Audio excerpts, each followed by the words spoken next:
Hello, everybody, and welcome back to the 49ers Golden Ticket Podcast. My name's Gabriel, and today I'm going to talk to you about transactions that the 49ers have made since 2017 when John Lynch and Kyle Shanahan took over a very, very bad team.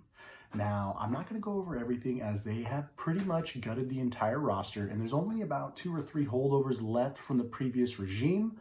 So I'm not going to go over everything because there's hundreds, but I will go over the ones that I do feel are significant, I would say, or at least noteworthy, ones that our fans should know about, and most of them probably have opinions about. So the first thing I'm going to go over is some of the trades that we've made.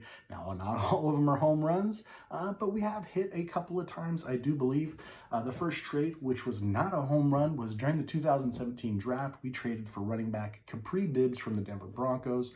We gave up a 4th-round pick, and that guy, I don't believe, even made it through preseason.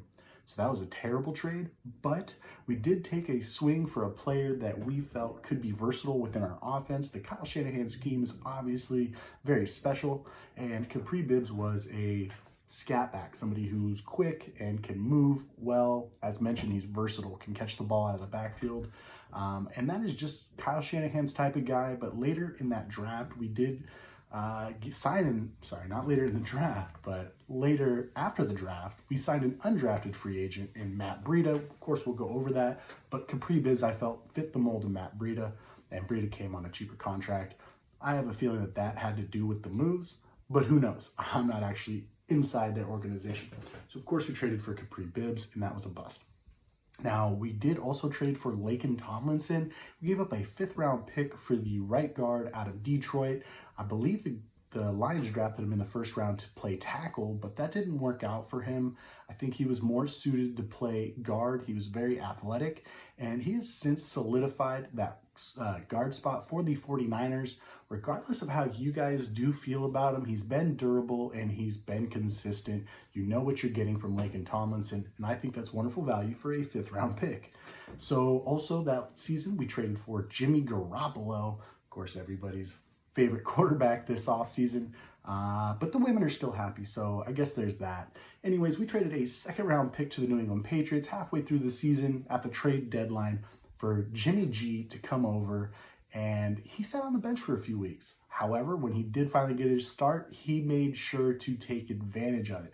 He played 5 games that were absolutely out of this world. We beat a couple playoff teams, and we had a lot of success with Jimmy Garoppolo. The team looked fluid. He looked like the future, and the 49ers paid him like it. In the offseason, the 49ers gave him a 5-year contract worth $137.5 million, making him the highest paid quarterback in the NFL at that time. That is a hefty contract for a 5-game sample, but who am I to say, right? Now, also, we traded in the 2019 season, we didn't make very many more transactions as far as the trades go, but we did trade for D Ford and instantly gave him a 5-year, $87 million contract, and he's played a total of 12 games for us since joining the 49ers. We gave up a 2nd-round pick for him as well to the Kansas City Chiefs. Ford came in and was supposed to really be the pass rushing piece that the 49ers had been missing, but the problem is his medical history. Dating back to his college days, he had arthritis in his knee and he had back problems. So coming over to the Niners and for us to give him that contract, knowing his medical history was a risk. And right now that risk has not paid off. I mentioned he's only showed up for 12 games during the regular season, and that is a problem. That is a problem for a 2nd-round pick and a huge contract that most of that money is guaranteed. So it's not like we can just cut D Ford and act like it didn't happen. No, there would be a lot of penalties involved. We've attempted to restructure and extend him so the cap hits become smaller. But at the end of the day, we still owe D Ford a ton of money, and there's nothing we can do about it. Also, that same year, near the trade deadline, we traded for Manny Sanders. Oh man, I loved that move so much. I was a big fan of Emmanuel Sanders when he was the Pittsburgh Steelers, and of course he moved on to the Denver Broncos to win a Super Bowl with Peyton Manning. And Emmanuel Sanders just lit it up that year, and that's really what made him begin to shine, and you just saw him evolve under Peyton Manning. I think that Peyton really brought something to the table for him and unlocked what Emmanuel Sanders could do on the football field. And since then, Emmanuel Sanders has just been a consummate pro, a leader, and all he does is produce and play well and stay on the field. He doesn't have an extensive injury history, so that's a pretty nice thing from Emmanuel Sanders. Of course, he only stayed with us as a half-year rental, and he moved on to the New Orleans Saints the following offseason. But we gave up a third, and in return, we got a compensation pick when he left us in the offseason. We got a 5th-round compensation pick. So a half-year rental for a 2-round downgrade isn't the worst thing possible. Emmanuel Sanders helped take us to the Super Bowl, but didn't help us win it, unfortunately. But he was open. He was open on the last play to win it. So there is that. Trent Williams would be the last person that we traded for, and I think we all kind of have an idea of how that ended pretty well, I would say. We have the best left tackle locked in now on the San Francisco 49ers in the NFL. So he's now also the highest paid left tackle by $1,000 per year. So that is a very interesting development that went through. David Bakhtiari, the Green Bay Packers left tackle, was originally the highest paid left tackle in the league, making $23 million a year average, and he was salty, I guess you could say the least, when Trent Williams got his $23.01 million average contract, which made him the highest paid left tackle. And right away, David Bakhtiari tweeted out, "Trent, you petty AF. Ha ha ha. Congratulations. Keep doing silverback things." So I thought that that was pretty hilarious. Just that little exchange. And maybe it is a little petty, but when you have the belief that Trent Williams does that you're the best left tackle in the NFL, go get your money. And if it takes an extra dollar or an extra $1,000 to make sure that you have the contract to match your belief, well, then do it. And that's exactly what Trent Williams did. I think he wanted to stay with the 49ers, but he also wanted to eventually, when he retires, have been the highest paid offensive lineman at one point in his career, and the 49ers gave him the opportunity to do that.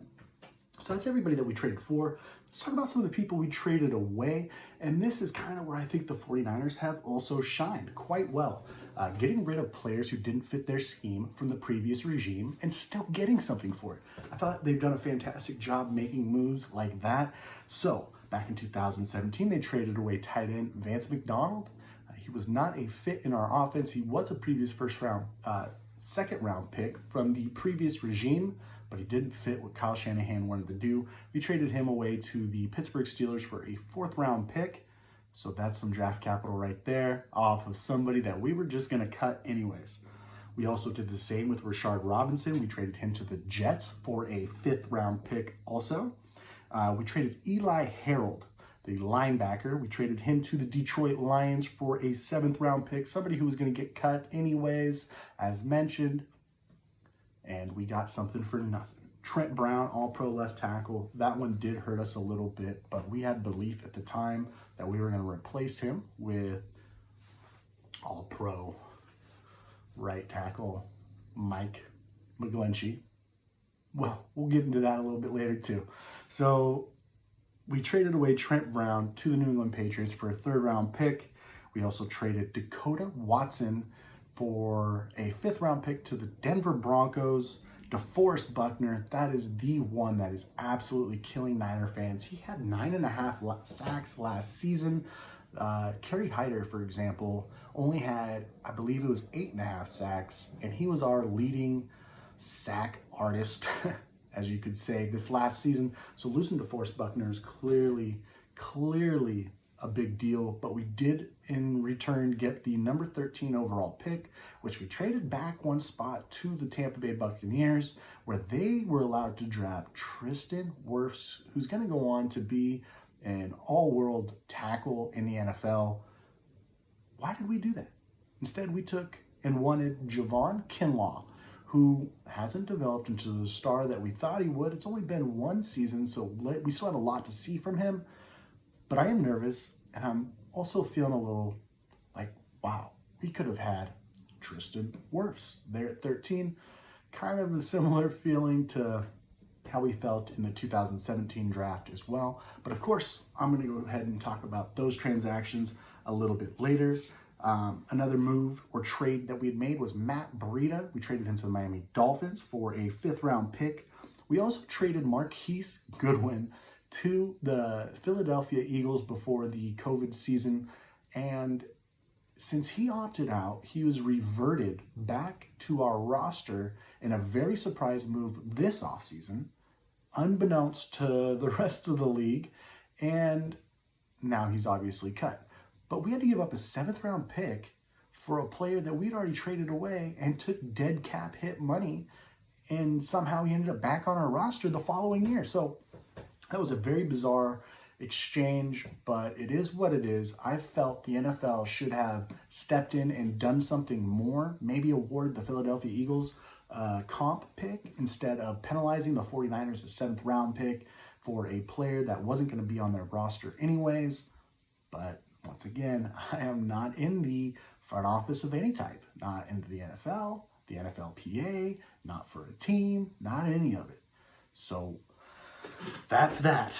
Marquise Goodwin, what a story. Anyways, we also traded Quan Alexander. He was able to reunite with Emmanuel Sanders there in the New Orleans Saints team, and we got back a 5th-round pick for Quan Alexander, as well as Kiko Alonso, who didn't make our roster, but he did have a legendary, not for us, but when he played for the Dolphins, a legendary preseason moment where he made an incredible tackle and then ran to the wrong sideline, standing with teammates that weren't his, clearly confused.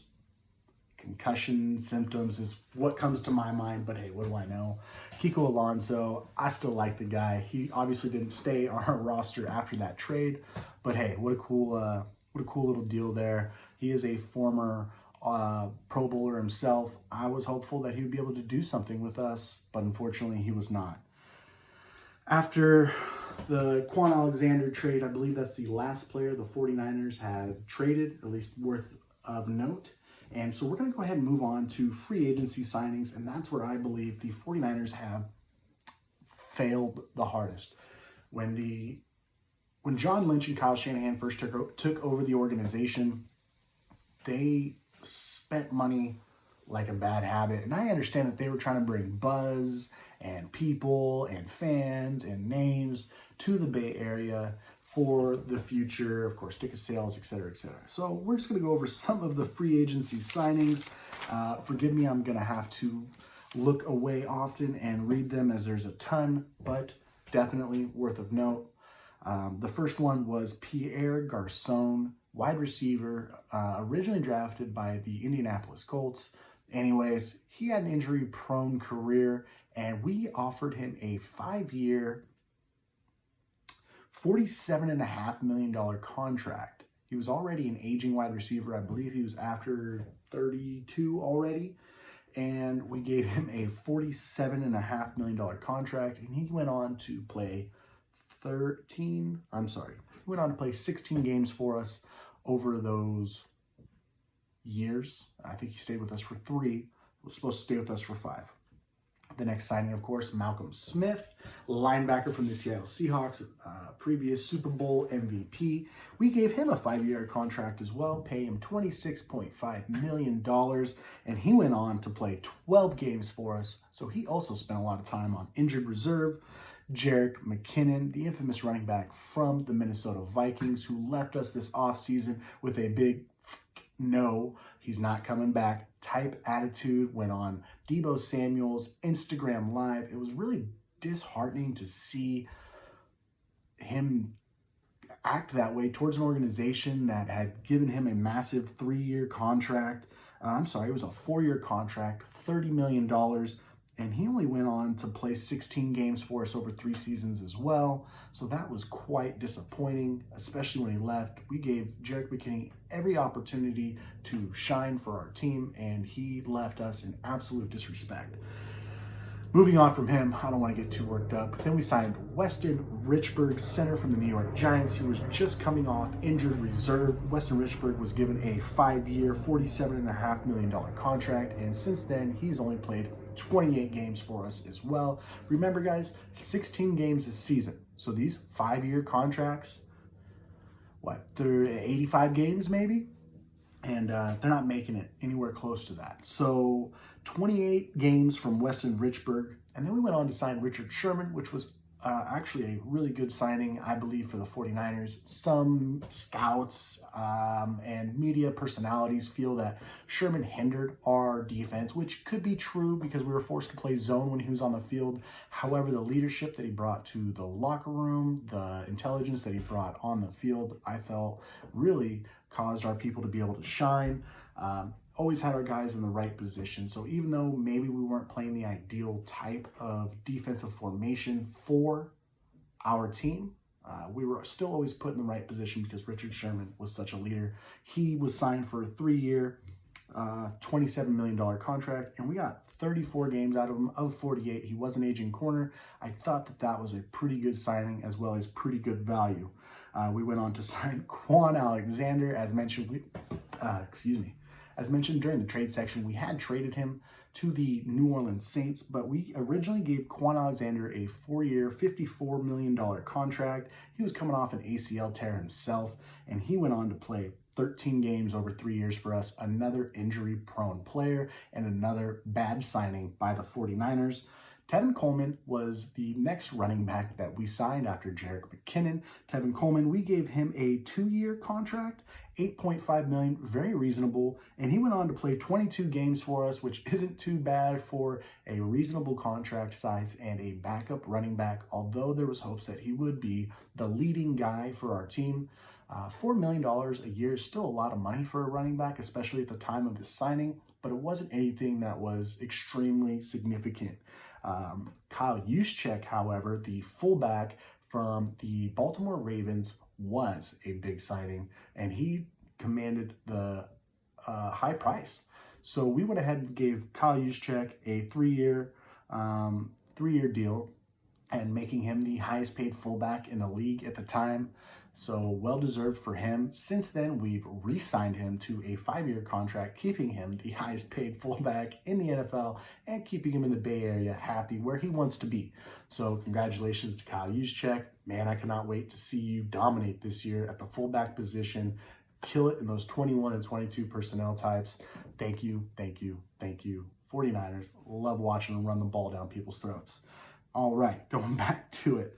After, of course, Tevin Coleman, Kyle Juszczyk, we had signed Quan Williams, somebody that Kyle Shanahan really liked during his time with the Cleveland Browns. He is a slot cornerback, and he came over to us on a 3-year deal at the time, and he dominated. He played really well for us. He moved all over the field. He was a fantastic blitzer, forced fumbles. He was definitely an enforcer for us there in the slot. He allowed our safeties to do other things and just complemented our defense really well. The Quan Williams signing was massive.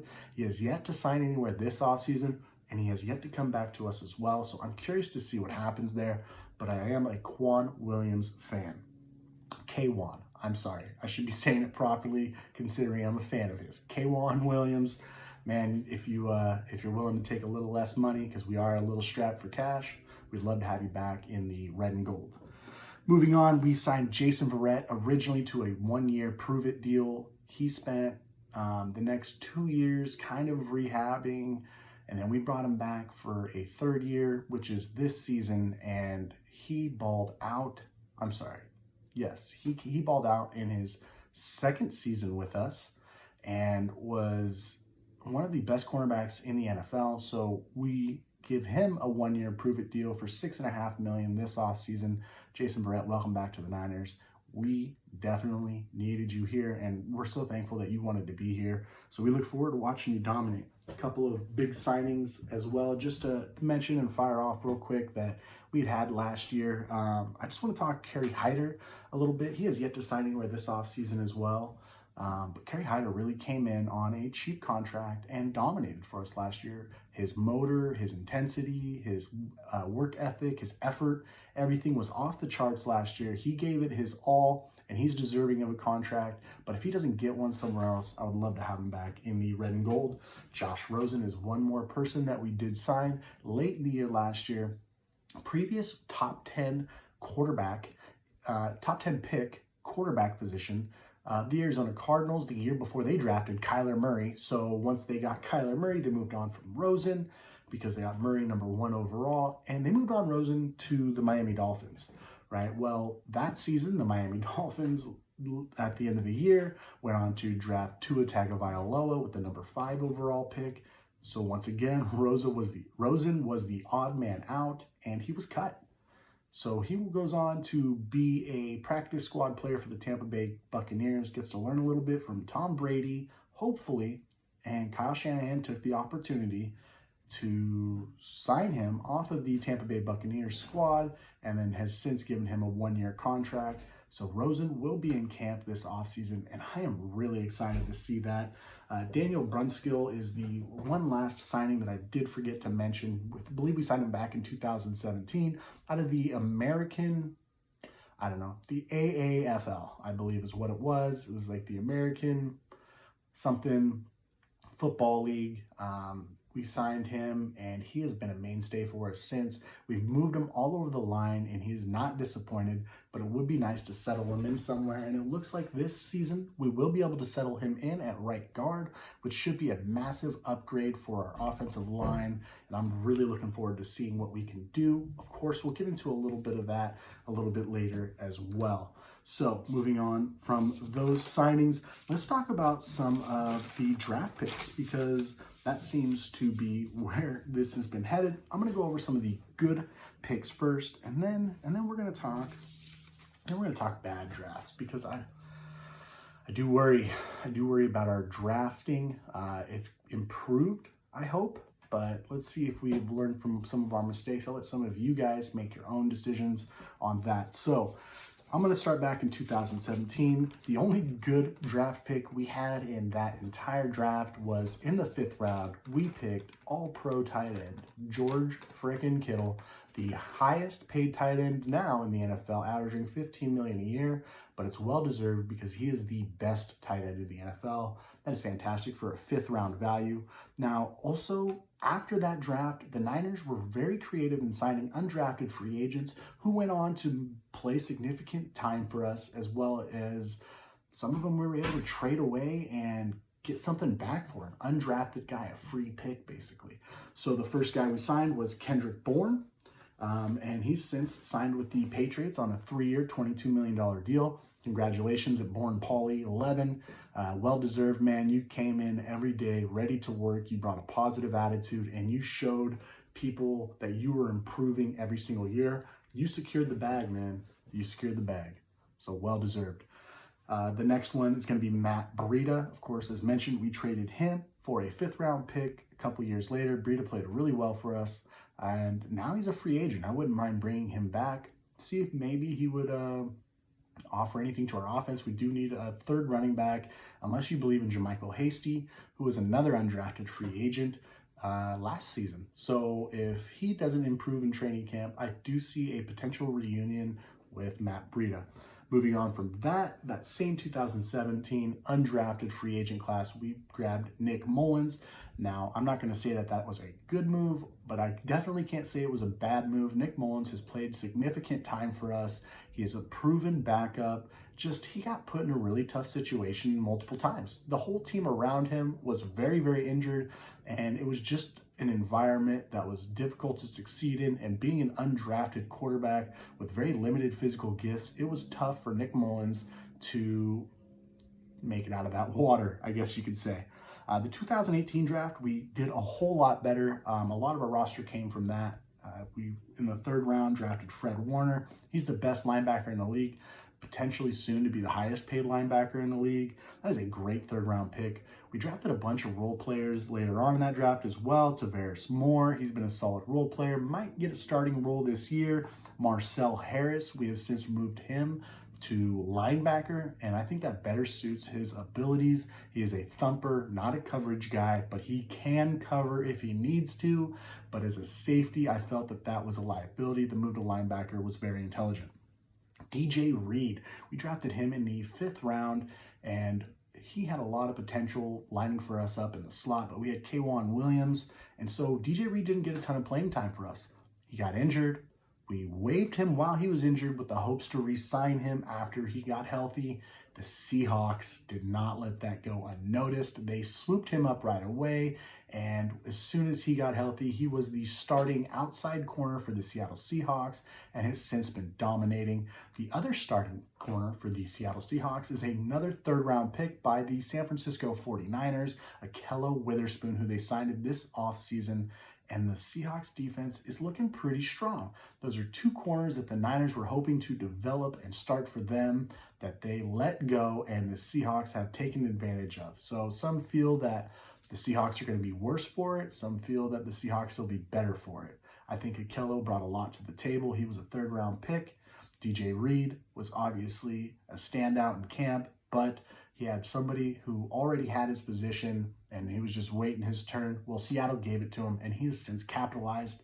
DJ Reid was a tough loss. Kyle Shanahan admitted it, and has since regretted it. So that is 2 of the 3 total cornerbacks that the 49ers have drafted since this regime has taken over. That is a very, very troubling number, as well as the fact that we've only drafted 1 quarterback as well during that time. That is another troubling number. Those are the 2 positions that we have consistently needed more bodies in, and we are just not drafting those bodies, and I don't understand why, but maybe this draft will be something different. Who knows? The front office is growing, and they're learning, and I believe that we are heading in the right direction, so I'm looking forward to that. Richie James was another player that we drafted in the 7th round of the 2018 draft, who has been a strong role player for us on kick return, special teams, 3rd receiver. The one game that he was our only healthy receiver due to COVID, he went off for like 200 yards. It was fantastic. Richie James, you deserve more time. I hope the 49ers give it to you. You're fast. You're a hard worker. Keep it up, man.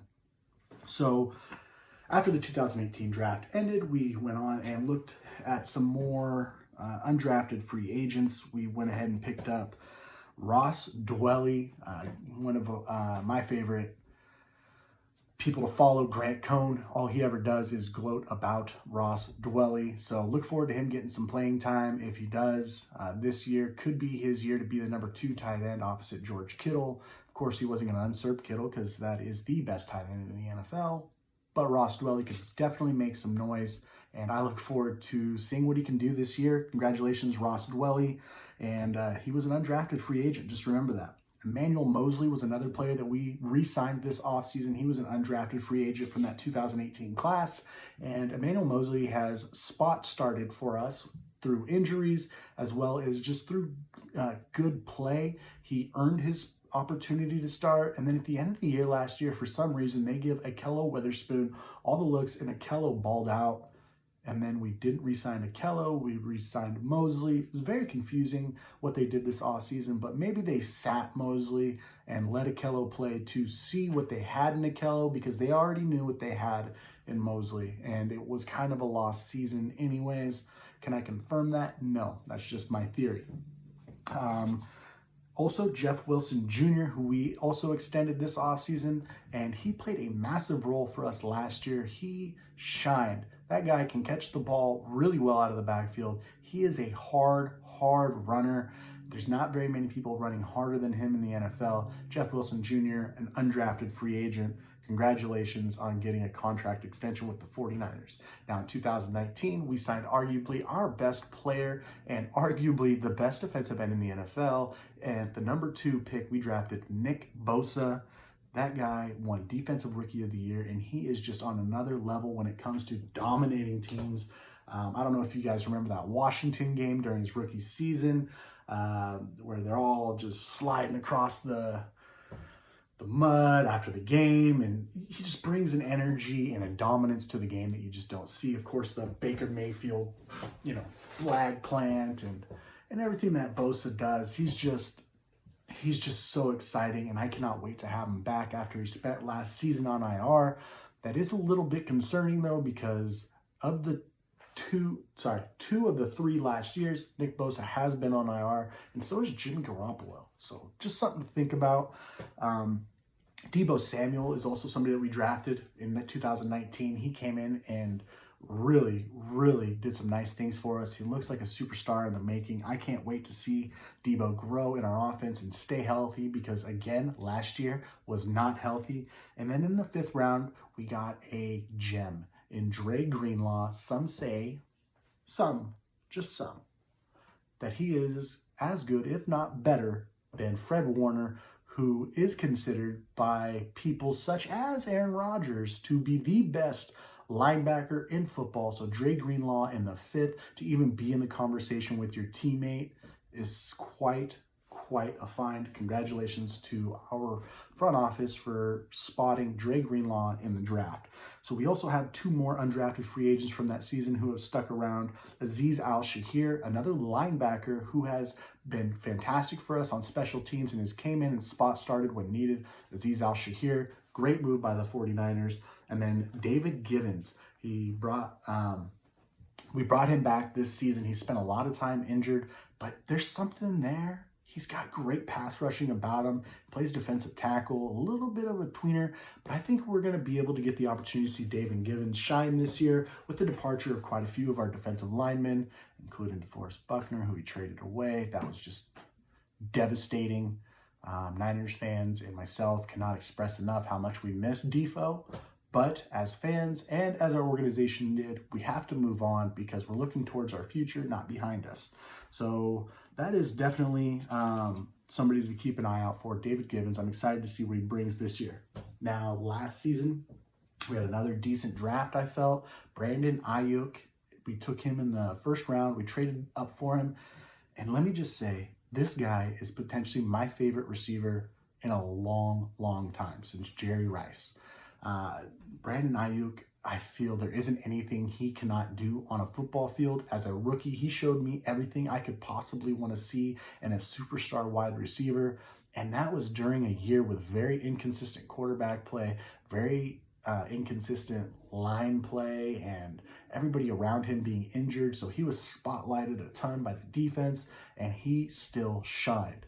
Brandon Ayoke is absolutely a beast, and I cannot wait to see him grow in this offense. What Kyle Shanahan does with him will be exciting. I'm very much looking forward to it. I think you guys should be too. Also in that same draft, before Brandon Ayoke, we had the number 13 pick. We traded down 1 spot and drafted Javon Kinlaw, defensive tackle, to replace DeForest Buckner. Now, it's not the same caliber of player. They are 2 different types of bodies as well, DeForest Buckner and Javon Kinlaw, but there is a ton of potential with Kinlaw. He is somewhat of an athletic freak. He just hasn't unlocked it yet. Hopefully year 2, he will be able to tap into some of that potential, and we can really see what we got from him, because his rookie season, although not unspectacular, was definitely not spectacular. So Javon Kinlaw still has a lot to show us. And then also in that draft, we should have taken Tristan Wirfs, if you want my opinion, and that's who the Buccaneers traded up for. But that season also, we only got 1 undrafted free agent. It was Jermichael Hasty. We also brought in another one, though, in Savon Ahmed, and we shouldn't have let him go. He went on to the Miami Dolphins after we cut him in training camp, and he started for the Dolphins quite a few games and really ran well. Savon Ahmed was somebody that I wish we could have kept on our roster. We went with Jermichael Hasty instead as an undrafted free agent, but Savon Ahmed did go on to have the better year, but only time will tell. Kyle Shanahan knows his guys, and I got trust in him. So let's talk about the bad draft picks, the big bad wolves. So some of the bad draft picks is number 1, 3rd pick overall, Solomon Thomas in the 2017 draft. We originally had the number 2 pick. We traded down 1 spot, which was a fantastic move with the Chicago Bears, and they drafted Mitchell Trubisky. We drafted Solomon Thomas. On the board still was Jamal Adams, Patrick Mahomes, Deshaun Watson. Looking back now, was Deshaun Watson with all those new allegations. I believe it's up to 10 cases filed against him of sexual misconduct, sexual assault, sexual abuse.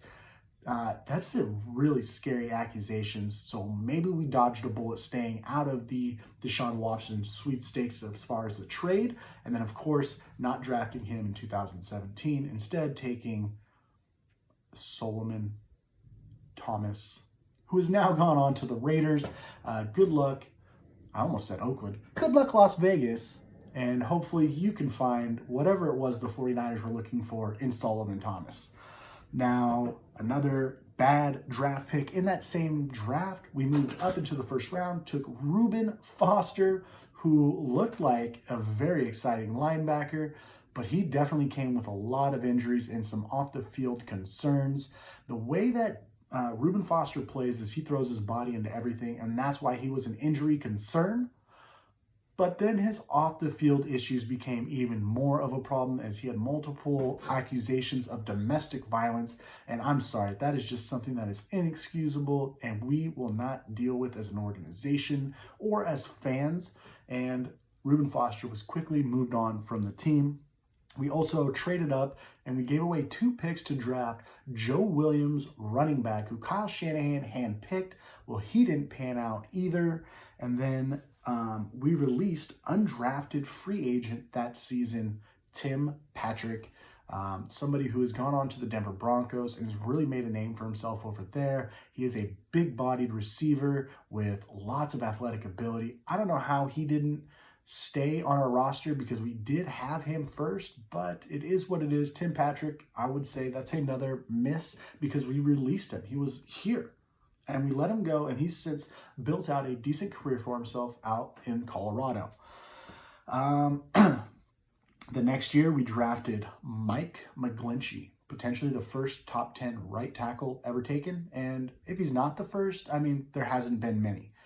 Mike McGlinchey has since gone on and had some mediocre seasons. People feel that he isn't gonna be a starter. He lost a lot of weight last season, got pushed around a ton. So hopefully with a full and complete off season, he will put the weight back on and take steps forward from where he was in his sophomore season and not from where he was in his third year. It was a very much embarrassing last year watching him get pancaked all season long. He got 2 of our quarterbacks injured, both sent to IR.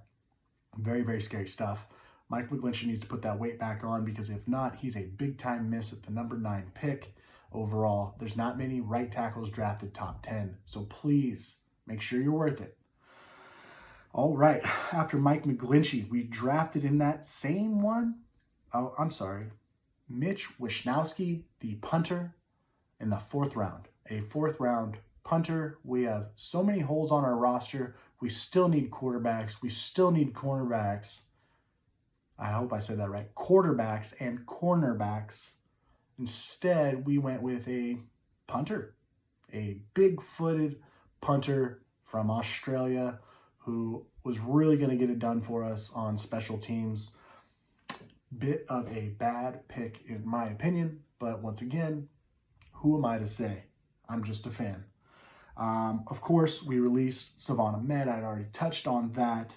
So that was a tough thing for us. We traded 2 picks to move up for Dante Pettis back in 2018. Another huge draft miss. He spent 3 years with us and just never materialized anything. His rookie season, he balled out at the end of the year, and we all thought he was going to be special. Since then, maybe he just didn't put in the offseason work or is just used to having all the talent. So he didn't think that he had to work hard, and the NFL might have humbled him, and he didn't take that the right way and has since regressed. So that's my assumption of what happened to Dante Pettis with all that promise, but who knows? CJ Beathard, again, drafted in the 3rd round. As mentioned, he's the only quarterback that we have drafted over the past 3 years, a philosophy that the greatest coach of all time did not have in Bill Walsh. Bill Walsh believed that you should draft a quarterback just about every year. Think about it. Even with Joe Montana, he still went and traded for Steve Young. Even with Steve Young, he still went and he drafted Jeff Garcia. You see what I mean? Even though he had the guy, he was still looking for the next guy. And I think that has somehow gotten lost within our organization because CJ Beathard was never the guy and he wasn't going to be the guy. Jimmy Garoppolo, unfortunately, seems to be the guy this season. And that was very rude of me to say, unfortunately, but his contract just doesn't justify his play. If he was willing to take a pay cut, then maybe, just maybe, I would have some more sympathy for him. Our front office, I feel, has made a lot of mistakes, but they made a lot of great moves. And of the 4 seasons, we have 3 losing seasons. 1 winning season, and that 1 winning season, of course, was a Super Bowl appearance at which we did not finish out with a win. So it's very disheartening and can almost raise questions. Are John Lynch and Kyle Shanahan going to be on the hot seat anytime soon? I sure hope not, as we've watched them grow, but at the end of the day, results are what matters, and 3 losing seasons and only 1 winning season is just not getting it done for fans who are so used to greatness. Joe Montana, Jerry Rice, Steve Young, Terrell Owens, etc. We are used to the great ones. We want the great ones, and so we expect to win every single year.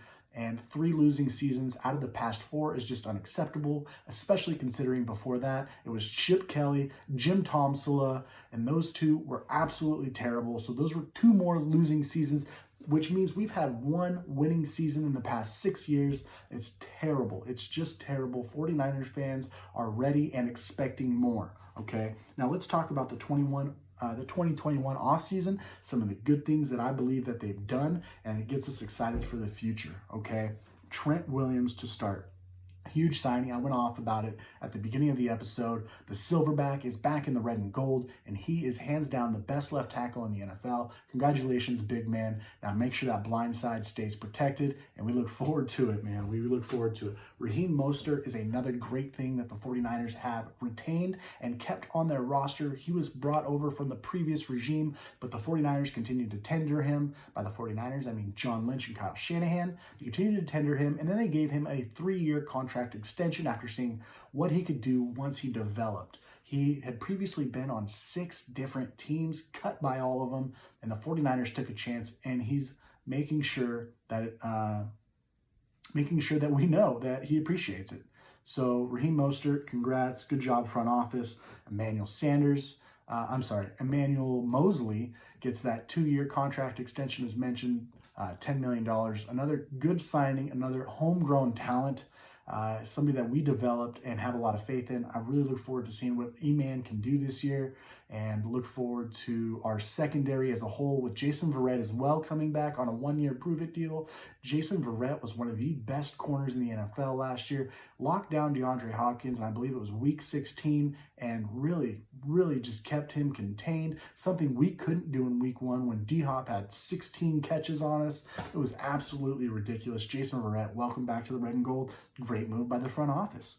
By the way, this offseason started with really bad cap numbers, and 49er fans were worried, and that's where the Jimmy Garoppolo speculations began. John Lynch stayed the course, stayed steady, said, Jimmy G's our quarterback. We do not have a cap problem. 49er fans were looking at the information going, do you not see what I see? And at the end of it, we didn't see what he saw. John Lynch was absolutely correct. Going forward, I have no reason to doubt him. What John Lynch says, I believe. He has done nothing to make me think otherwise. He said we didn't have a salary cap problem. Well, we didn't. We brought back Trent Williams. We brought back Kyle Juszczyk. We brought back Emmanuel Mosley. We brought back Kyle. Did I already say Kyle Juszczyk? Sorry. Who else? Jason Verrett, Jeff Wilson, Raheem Mostert, Josh Rosen, right? John Lynch has done everything he said he's going to do, and I have absolute faith in him. And I think you should too, faithful, because it's been a bumpy ride, but it's definitely one that's looking brighter. Hopefully, John Lynch doesn't get scapegoated and Adam Peters get promoted, because John Lynch is an absolute beast for us in the front office. The players respect him because he himself is now a Hall of Fame player. You know, congratulations. You got the knock this offseason, man. That was a blast to watch.